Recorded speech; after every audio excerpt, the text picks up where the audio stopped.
Habari, leo tutajifunza kuhusu kiuatilifu cha magugu kiitwacho Rice Pandit.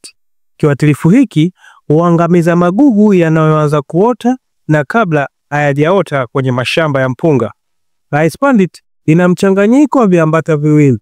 Letrachlor 36%, hufanya kazi vizuri dhidi ya magugu ya nyasi, huzuia mbegu zake kuota na ukuaji wa magugu kwa haraka katika shamba la mpunga.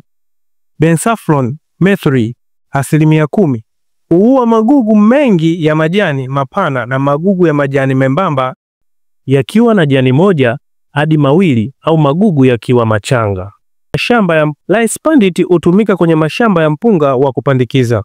Pia hutumika katika mashamba ya mpunga wa kumwaga. Muda muhimu wa matumizi. Tofauti na viuatilifu vingine, Rice Pandit inatumika kuzuia magugu kabla hayajakua.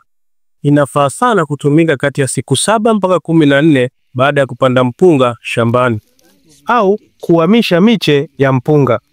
Na kwa aina ya shamba la mpunga wa kumwaga, unapaswa kutumika siku 1 hadi 3 baada ya kumwaga mpunga shambani.